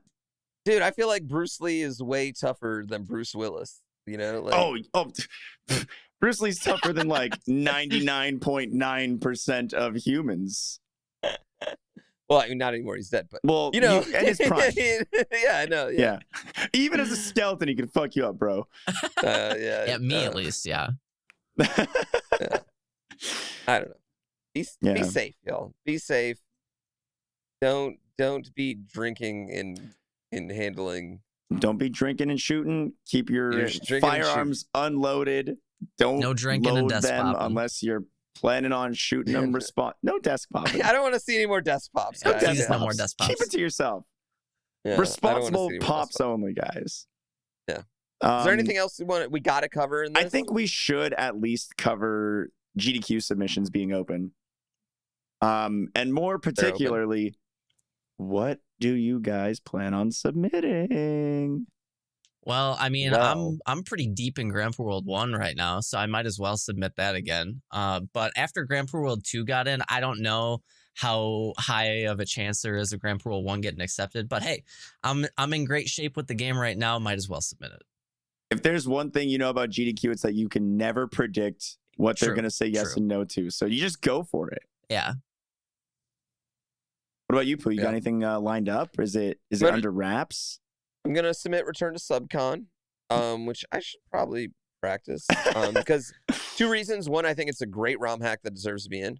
2, it's a Super Mario Brothers 2 ROM hack. 3, that would mean I would have played Mario 3, Mario World, Mario Maker, and then Mario 2, which I'd be pretty proud to play 4 different disciplines of Mario, essentially, at a GDQ. That's something that I personally would be proud of. I'm very lucky where I feel like I'm proud of I'm proud of my runs, you know what I mean, that I've been able to do. But that would be a personal achievement for me that I would be stoked on, more so than even getting like another Mario World ROM hack in. Yeah. And then we're submitting a rematch of last year's SGDQ blind race, actually. Nice. This is news to me. A straight up rematch. This is news to me. I've literally invited you. I've invited you to the Discord. So wait, what? Yes, I've literally invited you. In fact, I think you're the only one not in the Discord. He's just saying that, but he's like struggling to like pull up the link now. He's like shit. Yeah, let's see. I got Panga, I got Tofu, I got me, I got Glitch, I got Dode, I got Barb, I got Juz Cook. Who else am I missing? Yeah. So yeah, bud. Hey, resend that. I didn't see it. I'm going to resend it right now. Wait. All right. Why can't? Oh man, what's your Discord name? I'm gonna do it right now as we speak. Here, I'm getting you the link. I'm putting it in this call. Boom. Oh, okay. All Boom. right. Now I'm gonna weasel my way in, dude. Hey. What's all up? right. Now I'm gonna weasel my way in. Hey, good luck. Good luck with that. You know what I mean? You can pretend to be Tofu, I guess. You know, whatever. Rematch for revenge. You won. Who's getting revenge here? You guys that would be your revenge. Okay, all right. Do you have better alliteration that we can say? Okay, like, okay. You know, rematch for redemption would have worked. Oh, okay. But again, yeah. No, I need to get revenge on like the game itself and just play like not shit. You know, that's my thing. Get some clears in there. Yeah, I gotta get. I played exactly 1 level good. That was the Celeste level. The rest of them I played bad. Anyway, let's move on. What were we talking about? GDQ. Yeah, GDQ submissions. Yeah. Are you gonna submit anything? Submit that dog run. I just learned dog percent, and it probably won't, but I'll submit it. Yeah. Why not? Yeah. If it gets in, then I'll get to do GDQ, and it's a fun run. I think that would be I think that run has a greater than 0 chance, which is about all you can ask for. Yeah. Is that what Smallland's been doing lately? Than 0 chance. Yeah, he's going for the world record right now. Okay. That motherfucker. Yeah. Actually, should we give the speaking of Smallland, should we just go ahead and give our hot take too? I think it's a good transition. Yeah, great transition. It's like, you want it nicely done. Hot take. Hot take this week. So for those of you who are active on the speedrunning subreddit or in the Mario Odyssey community, you probably know, but the Super Mario Odyssey minimum captures subcategory, extended category, I guess, was removed from speedruns.com. It was taken off the leaderboards, just gone. It's no more. And one of the biggest fans, or one of the most avid runners of that category, is Small Ant, who, upon learning about its deletion, was not happy. He was mad. I saw a little clip. He was real mad. It was entertaining, but also I felt a little bad for him. Anyway, this whole thing blows up into this massive drama bomb where Small Ant makes this big post on the speedrunning subreddit, and obviously he's got a very large following, so his followers are very adamant and on his side to like kind of push for it, where, you know, calling for like injustice and this isn't fair and why'd you delete my category, and meanwhile the mods of the community, both the Discord and speedrun website community, had, you know, like come to this decision over discussion over the course of months or weeks. I don't know the full story because I just didn't care too much about it.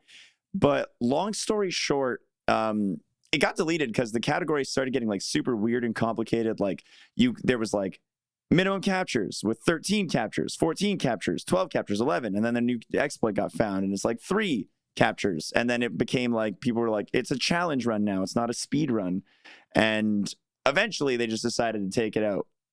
So I guess the hot take is like, I don't really know what the hot take is, but people are hot. Well, should it be on speedrun.com or should it not? Yeah, I guess that is the hot take. I think yes, because why not? You know, like what's the point for it not to be there? Can you just have like a column that says number of captures, and then you? I feel like you could do that. Yeah, like can you do number of captures, and then like it's like so like if you have 2 captures only, you're number 1, even if your time's lower. Does that make sense? Yeah, like it's like sort a it by thing. Sort it by captures first and then time. Yeah. So it's like all the 2 captures are compared against each other, then all the 3s after that, then all the whatevers. Yeah, I mean, theoretically, yeah, that would be a clean, easy solution to it. The part that kind of confuses me is like, what is the point in removing it? I don't understand who it harms, what negativity it brings. That's my confusion. I would say this: modding a leaderboard takes work. Yes, absolutely. I don't. Are you a mod of any boards, Laser? No. Are you Grand Prix World 2 mod? Yeah, Grand Prix 1 and 2. Yeah, so you when someone submits a run, you got to fucking sit and watch this goddamn run, make sure everything's cool and okay. Unless you're one of those people that just clicks accept. I don't know. I don't just click accept. Who would ever do that? I mean, I've clicked accept on like your runs. You know what I mean? Like, you know, like I would do that. Like, I don't know. If it's someone I know, you know what I mean? I know they're not cheating. Yeah, I'm just gonna fucking click accept on it. You the only person I did that for was 3 Cats. Yeah. No, but if it's someone random, when it's someone new to the community, yeah, I watch those runs. It could be a pain in the ass too. And this is, I'm not advocating for it being off the board. Sure. But it does. It takes man hours. It really does. Yeah. And if people are submitting pointless runs to it, where you, especially in this one, where you literally have to, you know, watch everything to see if they accidentally capture something. Mm-hmm. You know what I mean? Like, what if they accidentally capture something and get a 4 capture, you know, or whatever?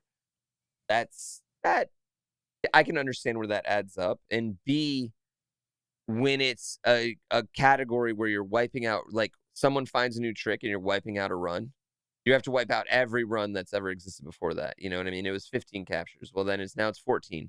Every other 15 run sucks. They're all gone. They're pointless. Like, I could see where the man hours is maybe too extensive. On the flip side of that, like, if it's self-governed and they're running it anyway, like the people who are running the game are running the leaderboard anyway, like, who the fuck cares? Just fucking let it be there. Like, why? You know, like, like there could be like a stipulation, like, all right, let's make a mod for this category, so you guys deal with it. We don't care about it. And I don't really know how active it even was, but it was a whole, like, it was a lot of drama about it. Like, people were up in arms. Like, there's like essays written about it. Like, the Super Mario Odyssey rule discussion like channel was like shut down. Like, people weren't allowed to talk in it anymore. And I don't know. I feel like it was like no big deal, but I felt like it was handled really poorly. Once it happened, like, Small Ant put his Reddit post up that was like super baity, and whether that was intentional or not, like, I think he was just upset, so he wrote it as if he was upset. But like, it got his following upset, and it sparked more upset, and then the mods are now like having a harder time or receiving like DMs like, yo, go, you suck, I'm gonna punch you in the dick, like, your regular shit from internet strangers. Punch you in the dick. Yeah, the standard. I get those all the time. Yeah, I mean, I think that's probably the other part of this. You got to, when you have a following, you have to be aware of what you put out and how people are going to take that. And I think you should, you know what I mean? You shouldn't let them fight pettily for you, if that's if that makes sense, you know? And I don't like the excuse for people like, oh, they can't control their community. You absolutely can. 100%. You can tell your community, hey, I don't want you to do this. I don't need you to reply to this. I don't need, you know what I mean? Mm-hmm. I've done it. I've also probably on accident unleashed a few shitty comments on people, you know what I mean? Where people try to come in and defend me, you know what I mean? And I'm always really adamant, especially when it gets really bad. I'm like, no, I can speak for myself, you know what I mean? So I understand where you might not get that you can influence that, but people can influence their community to be better. They can, 100%. You know what I mean? So I don't think that's an excuse at all. You know what I mean? I don't think it's right. I don't think Small Ant's community is wrong, but they might be being dicks about it. You know what I mean? Fair. Does that That's make fair. sense? Yeah. And I don't think that of Small Ant at all. I know Small Ant.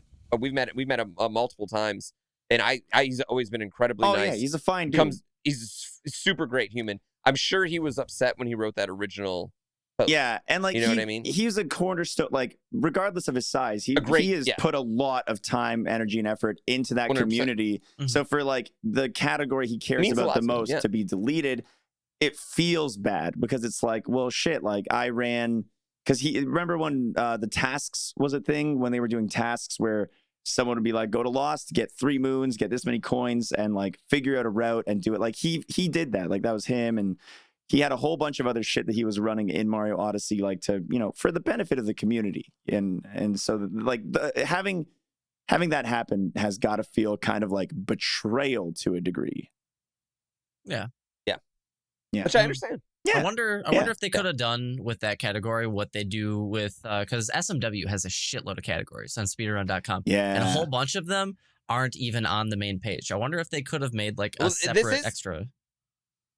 So this is already on a category extensions page. Yes. This isn't on the main page, which makes it even weirder because that is where you just let the memes live. Like, just let them live there. Exactly. Like, who cares? There's no reason to delete it. That's the whole, it's like, if there was a good reason to get rid of it, maybe I'd be like, whatever, it happens. But it's like, there is no good reason. But I mean, even if it is a challenge run, like Dark Souls no-hit challenge run, it's still impressive who can do that the fastest. Yeah, like that still is the, you know what I mean? That's still a Kaizo running. That was not like, there was a time where people were arguing whether Kaizo runs are speed runs. I remember when that was going down. Right around the time I ran Dram World and Dram 2. Yeah, dude, exactly. Yeah, I know, because I was at the center of a lot of those subtweets. Yeah. So yeah, and I think luckily we moved past it because everyone, like, anyone who talks shit about it talks shit because they can't fucking do it anyway. Hey. And B, yeah, it's like, all right, if it's like, fucking that easy, go beat my time. I know, that's what I used to say to people. I was like, all right, if this is not a speed run, go beat my time. And that's what I said to people. Like, that was always my response. Like, all right, sure, go beat my time. You know what I mean? And especially with like Dram 1 and I think Dram 2 is what kind of ended it, because the Dram 2 GDQ run was the 100% run that had a gargantuan amount of speedrun strats in it, and level skips and legitimate things in it. You know what I mean? That we had to do. Because that's the thing. Like, it's Dram 1, there was so much where it's like you're just playing the level as intended. No, well, that's not true either. It's just harder to notice that. Yeah. But like a lot of it, it was. Dram 1's a hard ass speed run, dude. Oh, That's a hard and then in Dram 2, you're like getting the cape and flying over a whole level and getting the rope glitch. And if you're really lucky, so much shit. Yeah, if you're really lucky, then you can get the Yoshi clip and swim into the level, and I get it. Yeah, there's so much shit going on in that one. So like it's Yeah, I think that's where it kind of like stopped for the Kaizo. But Mhm. I think it's just I don't know. I think like people there's this like sect of speedrunning purists. Yeah. And I'll give you another example. Like when Sunshine just recently stopped, they have a file now. You can basically play with a file that starts your game, and you basically started you start at like You 5 minutes and 40 seconds. So And you skip the cutscenes. it's the hacked file that just flips the Yep. flags of the cutscenes so you can skip them. You start at the same point, but they're Okay. skippable cutscenes now. Does it change And pretty something much everyone- RNG? It doesn't have any impact other than you can skip the cutscenes. Okay. As far as I know, I mean, as far as the community has shared, it has no impact. They add the time of the skipped cutscenes to the counter if you're doing that run, so you're still Okay. comparable against non-skippers. Mhm. So yeah. Yeah, and it's great. I thought it was such I thought it was a smart decision because nobody like that 6-minute cutscene was it was horrible for the runners. It was horrible for the viewers. You know what I mean? Why watch it when it was a foregone conclusion that you're going to get the perfect time? You know what I mean? Like, why even worry about it? You know? And it just makes me really happy that they did that. And I understand the speedrunning purists are gonna be against it, but I'm just never a fan of, I don't know, doing stuff because we've always done it that way. Yeah, that's And very progressive of you. it's better for competition this way, because one of the most disheartening things that I can even imagine is like if you were going for like world record attempts in Sunshine, let's say, and then you finally get through all the cutscenes and you right away make a run-ending mistake, and then reset, watch it again. Fuck that. No. Yep. 6-minute dude. resets, like you can't compete as hard because you have 6-minute resets. Yeah, I've I bet seen it's that gonna in rejuvenate the Majora's Mask. community. Yeah. Majora's Mask is the worst for that. I always feel so bad for Phil because when he was, some of those categories are misery. They're just, so you sit through all of your first cycle and then you go to the grotto and you try to do this painfully, horribly difficult skip, fail it, reset 20 minutes. Yeah. Fuck that. Yeah. No. I hate that. Well, yeah, and I think things like that really do prevent, the same way I think like the hands prevent people from running Mario 3 because they think like, oh, I'm just gonna get a good run and get hands and it'll suck. You know what I mean? I think a lot of those games are prevented from running. Like people say, no, I don't want to run that. Even though Sunshine is a spectacular speed run. I think it is going to help people get into it and expand the community a bit. And I think ultimately it's worth doing it. So, but yeah. Yeah. All right, we should get into some side questions. Zexwater's highlighting it right here on the side. We're running short, so I'm highlighting ones we're gonna pass over. Oh, man, and I'm sorry to anyone whose questions aren't gonna get read. You guys, there've been an influx lately of more questions being mailed in. Thanks. We do appreciate it, but because we've had such a wonderful discussion with Laser tonight, we're gonna cut a couple of questions out. So I'll cherry pick them out here, and we'll go ahead. So let's start off with one over here from Josh. Hey, y'all. Listening to the one side question on your episode from last week had me thinking, what are some things in gaming that really bother you, but are actually not a problem at all? For example, in the last episode, you were talking about Fortnite skins. I personally dislike that gaming companies sell cosmetics for real money, but it's not a big deal. Don't know why it bothers me because it doesn't affect me at all because I can choose not to buy them. So what are some innocuous things in gaming that bother you? That is a really weird thing to let bother you. I get it to a degree. I get it to a degree. You know what it is for me is League of Legends level progression system pisses me off to no fucking end. And having to unlock champions. Or your summoner level? Yeah, the fact that you have to, I mean, I haven't played the game since like season 1, so I don't know if it's still like this.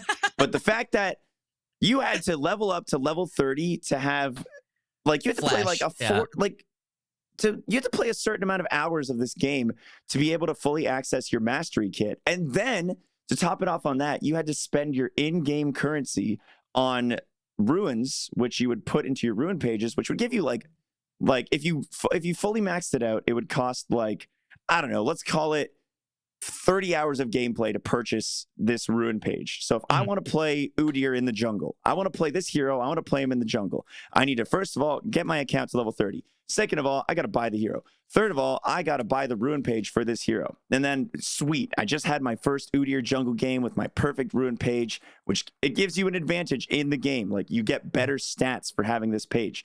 And then you decide, all right, now I want to play fucking Anivia mid. So now you got to farm another 30 hours of ruins. Now you got to buy another champion. It's like, bro, it's a competitive edge for someone who... And a minor competitive edge, but a competitive edge nonetheless for someone who either has the money to spend to be able to buy champions with money and save their in-game points for ruins, or it's fucking time sunk that you have to do to be able to compete at top level with max stats. That always pissed me off. That's why I, to this day, will call League of Legends pay to win. I don't play that bullshit anymore. All right. That's mine, X-Water's doing a cream percent run. He's got his impassioned rant on lock. I didn't mean to get that hot, but I got hot. I would say something that I've learned of recently in gaming that it doesn't affect me because I'm not playing the fucking game. But I heard about this recently. It was a Mario Kart mobile game that I heard about that falsely tells the player that they're playing against other players, but they're playing against bots that are named as though they are people. Yeah, Fortnite does that too now. Yeah, that actually kind of bugs me. Yeah, but Fortnite's honest about it. Yeah, at least yeah, Fortnite's exactly. honest about it. And I love the bots in Fortnite. It's also really obvious when it's a bot. Yeah. It's like they're not building and they haven't shot. No, they build one wall. That's what they do. They build one wall and then they knock it down. Like, it's like very, very obvious. Yeah. Yeah, you can tell it's just a bad player or a bot. I play. My wife gets us in some bot games, although she's gotten good to the point where we're not getting many anymore. So, Nice. Okay, I get irrationally mad when people recommend 8-bit dough controllers to other humans. Yeah. I don't know. It bothers me to. I don't know why it drives me so much. Because I think the thing that drives me crazy about it is like they're not comparing them to any other controller. They just bought that one, and that's it. And it works fine for them because literally any controller will work fine for most any person. Like but like they're so bad. They're such bad controllers. Like they a are little brother inevitably controller. going to break down. Well, It is. They degrade fast, but for the first month, that bad boy was slick. They are Mad Cats with a better look. Like they are Mad Catz controllers with that look like Super Nintendo controllers. So they're sharp. Okay. Like, you know what I mean? But they are Mad Catz controllers. I I don't know. such- I found that mine before the buttons started clicking, like it was my go-to. Like I tried the Pokken, I stuck to my before the buttons started clicking. You That's know what what I'm I mean? saying. Like I'm just that's saying. what I'm saying. I'm just saying that like it was good, but it doesn't last is the problem. Like it started out really good. That's all I'm trying to point out. I got such a kick out of it when Just Cook was trying to get a specific controller made and people were recommending 8-bit dough and you came in like, no, the man is I was asking like, for no, this. you motherfuckers. Yeah, that's what I said. I was like, motherfuckers, he's not asking for, he wants a Super Nintendo controller inside, Wii U controller out, or Switch controller outside, not an 8-bit dough controller. Like, very different things. You know what I mean? That drove me. That drove me crazy. I do. I get irrationally mad when people just blindly recommend the 8-bit dough controller. Yeah, because there are better options. Like Ori, especially for the Switch. Ori makes a litany of controllers that are significantly. Ori is like a top tier controller maker. I think like everything I've ever used from them. I mean, like when you see people speedrunning N64 games, they use the Ori, the dual Ori, so you don't use the tripod 64 controllers. They're amazing. They're so good. I've always pronounced it with the H. I didn't realize it was silent. Ori. Yeah. Ori? Am I not? See, here's the thing. I thought I was saying the H, which is really funny. Ori? I thought you were just getting fancy on me. Oh, have an S-Call go, please. Hooray. Yeah, dude, every SM64 runner does Bowser throws with a Hori. Yeah. Hori. You got a really good in there. Hori. Hori. Like it's your bar mitzvah, dude. All right. We got one more question we're going to jump into tonight, starting off with bonjour et al.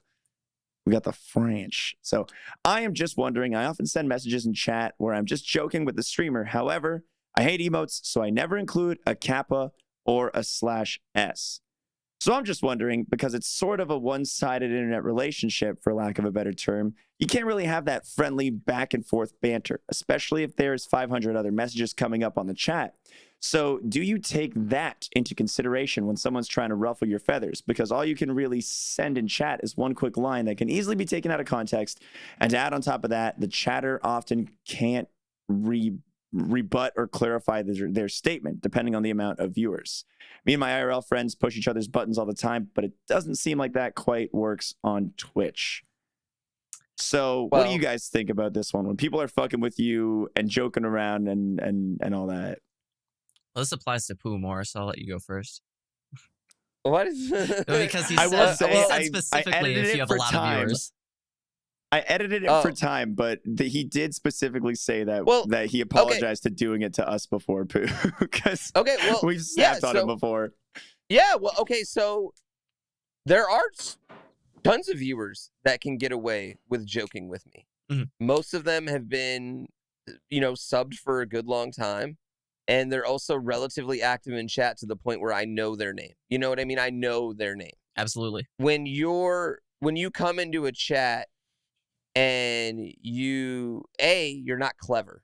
Like if you're clever, you get you gotta be clever, with it. You know what I mean? Yeah. But B, that's the only thing you've said, or the only things you say are like, you're trying to rag on someone without them knowing that it's a joke. You know what I mean? It works with friends because there's an underlying friendship like already established. They know you. Yeah, they know you. Also, you can be like, oh yeah, man, I'm sure. You can give inflection, tone of voice. I don't read that. Yeah, we're just reading. Everything's read in a monotone voice in my head, my own monotone voice in my head. Unless I've met you in real life, when Xwater chats, I read things in his voice. When LaserBelch chats, I read things in his voice now. You know what I mean? I know them IRL friends, but it's an insane thing to think that a random internet stranger that you don't really have any relationship with is going to understand that. I think if you have a sub badge, you'll probably get a little bit more leeway. I think if it's straight up, I mean, because if you have a sub badge, honestly, if you have a sub badge, the streamer at least knows that you monetarily support their stream, so you're probably not just being, you know what I mean? That gives you a little bit more familiarity. Sure, and that's just being honest, you know what I mean? If you have 25,000 lines of chat in that streamer's chat, they're going to know your name and recognize you as you're back every day, and you've built up a relationship and a repertoire with them. I got one viewer, it's spelled wrong, and all he does is fucking make fun of me. That's his whole thing. But he's literally watched me since I had 20 viewers. I know him, you know what I mean? Like, I if we met in real life, I would hope he'd give me shit, So I think it is just dependent on the relationship, the same way it's dependent on your IRL friends. Like, you don't meet someone day one and are like, oh yeah, fuck your sister. You know what I mean? Like that's something that you save for a 3-4 year friendship. You know what I mean? I don't know. That's not, Also, it's just like what you're saying. Like if you make a mom joke to me, I know that's funny. I know that's, I get the comedy there. You know what I mean? I know you're not being real. I know you're not legitimately trying to bone my 70-year-old mom. You know what I mean? I understand the comedy there. Whereas if you're like, oh, blah blah blah, what's the one that probably is like the one that gets most people, like the random streamer is way better at this than you are. You know what I mean? Like, that's not. It's not clever. It's not. You know what I mean? It lacks comedy. It lacks cleverness, and it's comparing people, which I don't think no streamers really like being compared to other people. Like it's just not fun because we're all so different and unique, and even if we play the same games, we are very especially unique, if you're homies. It's just like, well, shit. Yeah, like, especially if you're home. You can't boost me by digging my dude. Right? Exactly. Like getting and vice pitted versa. against each other like Pokemon. Yeah. I'm using that. I'm stealing that. Well, we're not Pokemon, man. You can't do this against each other. Yeah. No, I mean, I'll add that, like, It absolutely can be, depending on like how my day is going, how my stream is going. Like if I'm having a really good day, you're getting away with a lot more shit in my chat. Yes. You know, I will interpret things as joking, even if they are coming off as malicious. If they're intending to be rude, I'll be like, funny one, dude. Nice. You sure did. You know, I don't know. I got nothing. Chop busted, fellow adult. Yes, exactly. And then sometimes if I'm having a bad day, someone just comes in and like, you know, they could not even be meaning to, like, they're legitimately trying to like give me a compliment, like, man, you're playing really well today. And I'll be like, oh yeah, way to be a sarcastic dick, you bitch, like kind of thing. You know what I mean? Like, it really does kind of depend on the person day to day too. And you can't really like account for that. But most scenarios, it's like, if you know someone in your Twitch chat, like, if I know you in my Twitch chat and you've chatted, like I generally like understand their personality and what kind of jokes they make and when they are and aren't serious about, you know, busting my chops. And then that's honestly, it's just like it is familiarity. It's hard to get familiar. The more viewers in a chat, it's going to be the harder it is going to be to get familiar.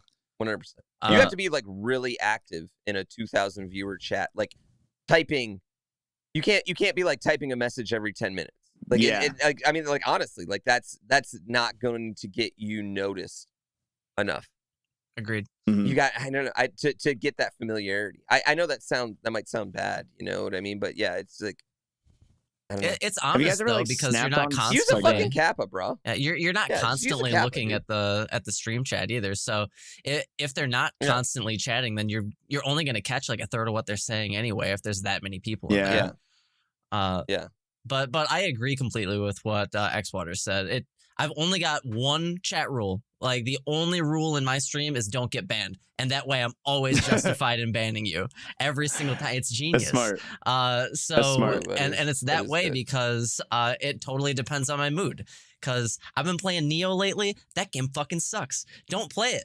It's awful. I keep on playing this game and I get tilted off the face of the planet and somebody comes in and the first thing that they've ever said is, you choked. And then I ban them. And then I get a whisper that's like, wow, you're so sensitive. Like, I was already mad. It's the only thing I've ever seen you say.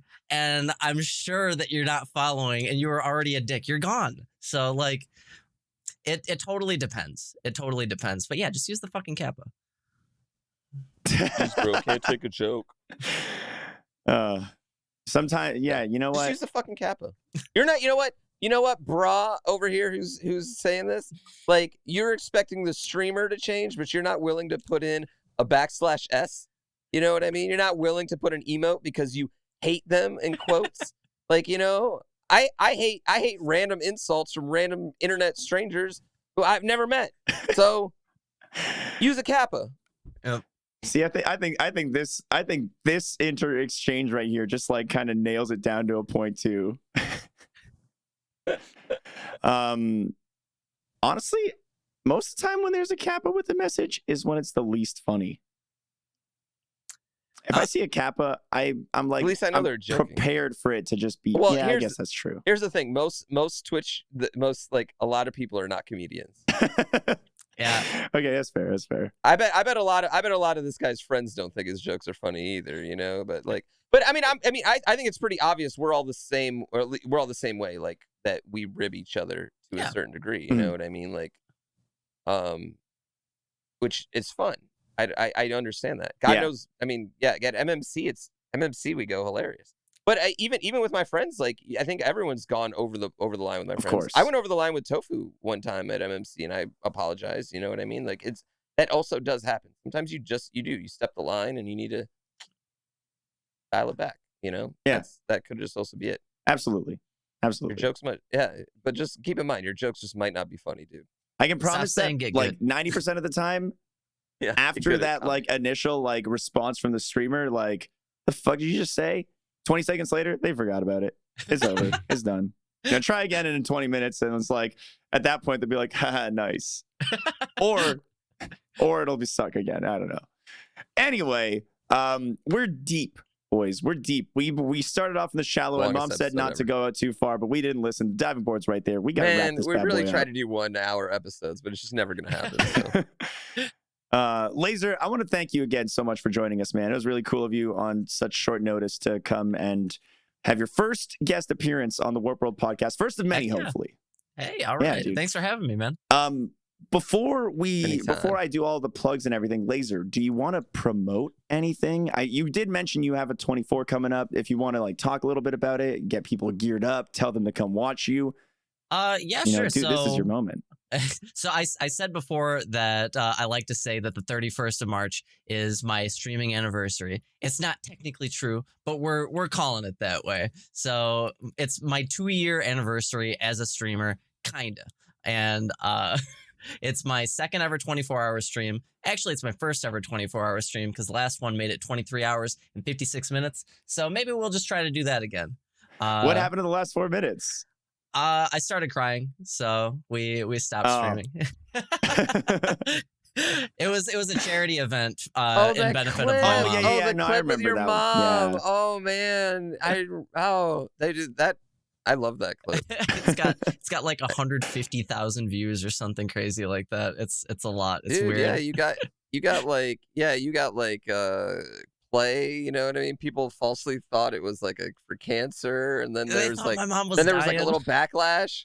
Yeah, then there was like a weird little backlash. You were like, no, dude, I just want to help my mom out, bro. Like, yeah. But yeah. Well, anyway, 31st. So it's that 24-hour stream is coming up on the 27th because the 31st is a Tuesday. Nobody wants to do a 24-hour stream on a Tuesday. So March 27th, 24-hour stream, kinda. Might be 23 hours and 56. Yeah, at least get 57. Beat the PB. Oh yeah, beat the PB by at least a little bit. All right, and that is at twitch.tv/LaserBelch. All one word, all that jazz. You guys, if you're listening, you probably know him anyway.